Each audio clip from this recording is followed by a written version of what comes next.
اللهم صل على سيدنا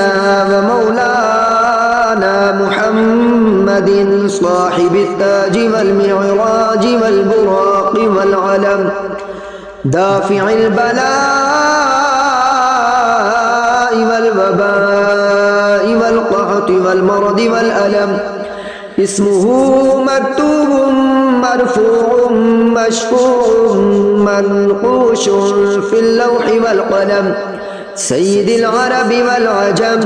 جسمه مقدس معطر مطهر منور في البيت والحرم شمس الضحى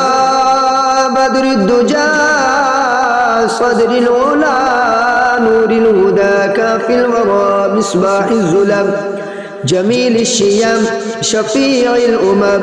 صاحب الجود والكرم والله واسمه وجبريل خادمه والبراق مركبه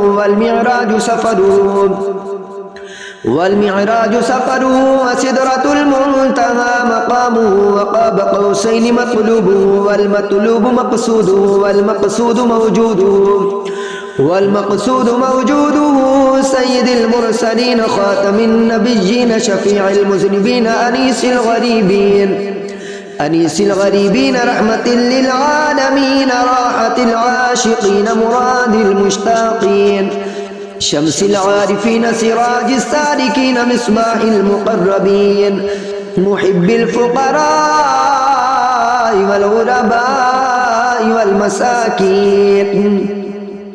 سيد الثقلين نبي الحرمين إمام القبلتين وسيلتنا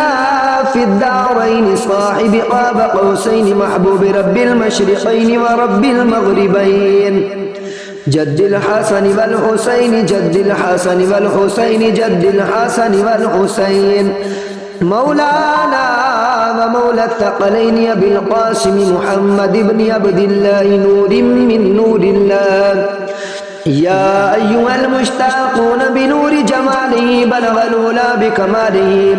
كشف الدجى بجماله حسنت جميع خصاله صلوا عليه وآله وأصحابه وسلموا تسليما كثيرا كثيرا كثيرا